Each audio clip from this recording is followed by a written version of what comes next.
Hello and welcome back to another episode of Microgravity Mischief.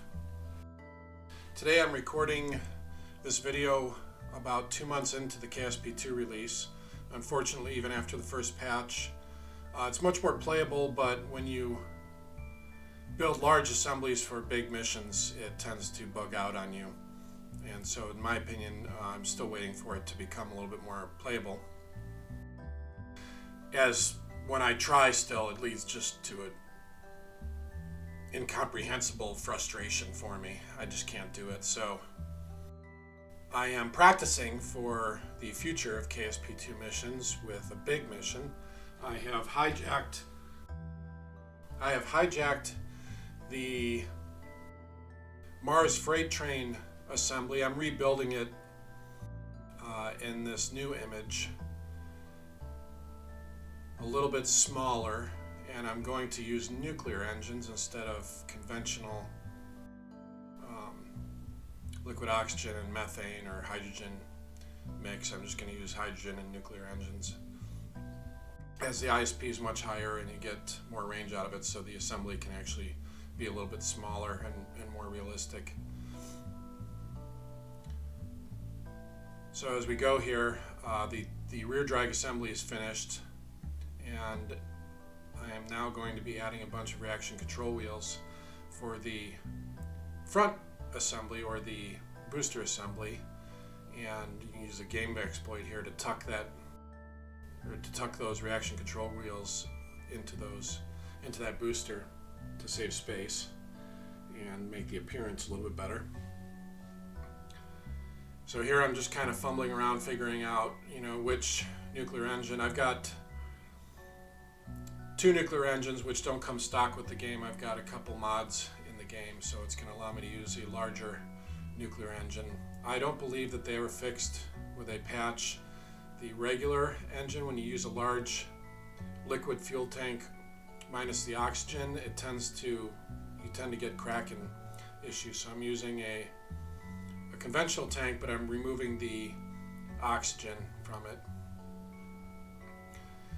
And at this point, I'm just trying to figure out how big for the side tanks to be, how big I want to make them, how much fuel I want, and I'm trying to estimate how much fuel I need to whenever I add the actual payload to it. So I'm fumbling around here a little bit, but bear with me. At this point, I've pretty much got it figured out. I have to add the reaction control thrusters, as this thing has to dock with a space station and a ground station in orbit around Kerbin, so that I can actually send them out to Duna. And so now I'm fumbling around with the heat shield assembly on the bottom of the booster, which will be actually dipping into the atmosphere of Duna and Kerbin head first here. And prior to this, I used the inflatable heat shields. But in reality, I try to mimic what NASA might do, and obviously they can't reuse. I don't think that inflatable heat shields are going to be a multi-use purpose. I think they're going to be a one and done sort of deal. So since you don't have a lot of options for heat shields, I'm just going to go with what they got in the game, but I'm going to do it as efficiently as possible. I want the drag profile of the heat shields for the booster assembly to be small and easily stowed away when I'm not in use, because I don't want the thrusters to burn them up. And so in this build, I probably cut out about 90% of the build itself. Well, maybe more like 80, but I cut out a lot of the build because I was doing a lot of experimenting at this point. I just don't want to bore you guys to death, especially Oliver.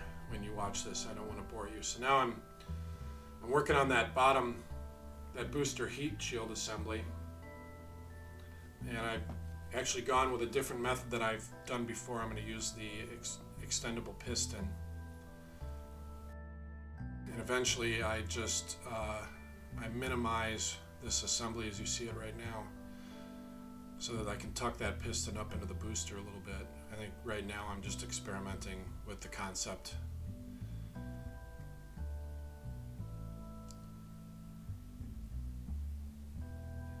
So that's about the size of it, but now I'm just going to tweak it a little bit over and over. what I'm finding here is that when I collapse it, it's going to be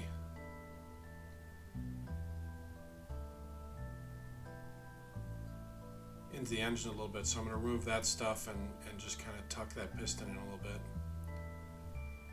and kind of tweak the hinges there. That's the gas coming out of those thrusters would still be in the way a little bit, so I'm tweaking it to tuck it in deeper into the fuel tank assembly, as if there were a hypothetical storage area for it while it was in flight. This is the hardest part of the build.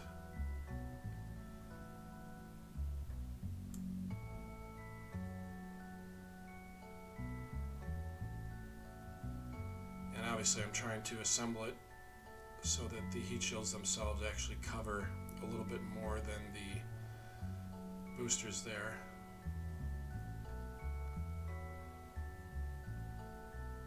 I'm not really sure how effective this would be in reality, because the plasma that's formed in front of the heat shields is going to create a vacuum which will draw that plasma in and around potentially. I don't know. I really haven't seen any documented results from a wind tunnel test, if they can even do that. I don't know. You might need a fairing around the whole assembly. Maybe this whole thing is a pipe dream and unrealistic, but I'm thinking that the heat would dissipate enough that it wouldn't bother the rest of the spacecraft itself in reality. So right now I'm guessing here. I don't have any real data to back up my hypothesis here.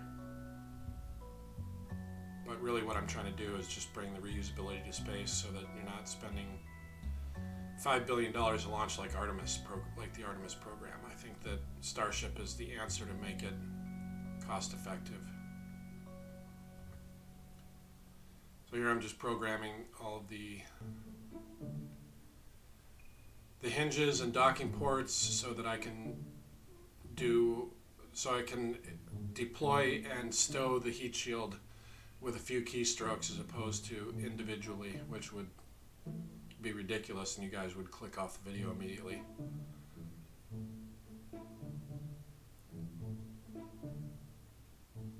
So as we're moving on here, Oliver, the idea behind these missions, if you're watching, because originally we wanted to do a Mars mission together, is to go big and send a lot of stuff out there, like a realistic amount of stuff. You'd need an orbital space station that has some sort of artificial gravity by spinning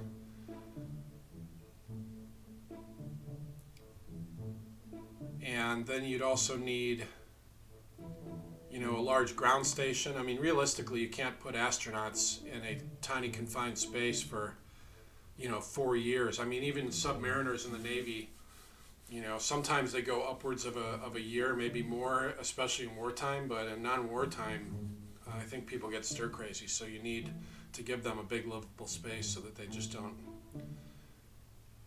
end up losing it. So here, I end up trying to launch it right side up, and it takes me a while, but I then realize usually it's the decoupler. If you're using a small decoupler for the size of and the weight of the mass above it, when you hit the launch key and it goes out to the launch pad, that decoupler will fail because it's holding too much weight. And so I hadn't figured that out at this point in the build. As you can see, it's going to take a lot of rocket to get this thing up into orbit. So you'll see coming up here in a minute or two that it fails a few times and I have to go back to the drawing board on launch. But I wanted to show that part of it, to show that it's just not that easy for experienced KSP players to always get it right on the first build. And so what I'm doing here is the solid rocket boosters don't have enough fuel to get us all the way up into orbit, so I'd actually go bigger and add liquid fuel tanks, 4 of them, to the center booster, which would technically, in the history of real rocketry, would be like 8 times the size of the Apollo. You know, it would be much bigger than the Artemis 1 mission that launched as well, and therefore, you know, I'm not sure it's completely unrealistic, but I think that nobody wants to spend that much money and then have it fail, and it would probably fail a few times in reality. But we're going to pretend that that's not the case. And so I'm just tidying up the build here, and I'm going to get ready and send it out to the launch pad, and as you can see, it's going to fail before we even launch it. So in the second episode, we're going to build the space station itself, the orbital duna gateway.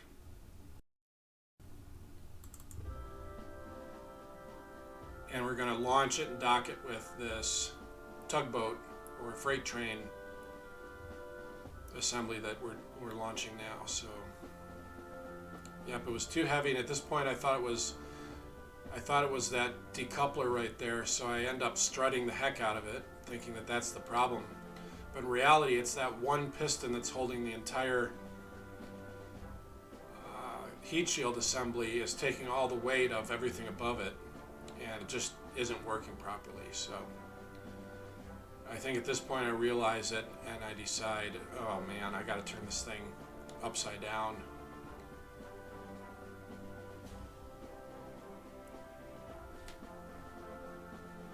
And then, due to the configuration, I'm going to strut the heck out of it as well, because those smaller modules have to hold that a lot of weight. So I just strut the heck out of it here and get it ready for launch. And here we go, off to the races. And of course I'm speeding this way up.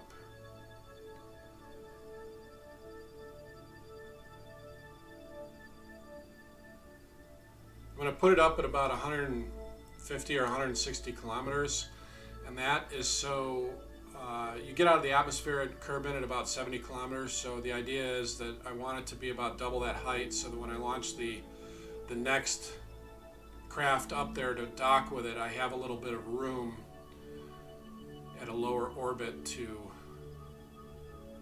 make it easier for an orbital rendezvous. And of course, it's easiest to rendezvous with other orbital items in space when your apoapsis and periapsis are very close. In other words, you want the most circular orbit you have. And I didn't achieve that here. Here I'm at 164 by 155 kilometers. So I'm gonna go back to the apoapsis and do a prograde burn to raise the periapsis really, really close to my apoapsis. I think in the end I'm about a kilometer off, and that just makes it easier for the second craft to put in a good maneuver node and get a very close encounter on rendezvous to make it easier to dock up and get ready for the follow-on mission. So anyway, here we are at the end. Going to get rid of this booster. We don't want any space trash to collide with any of our ships in the future, so we're going to deorbit this. And we'll see you in the next episode.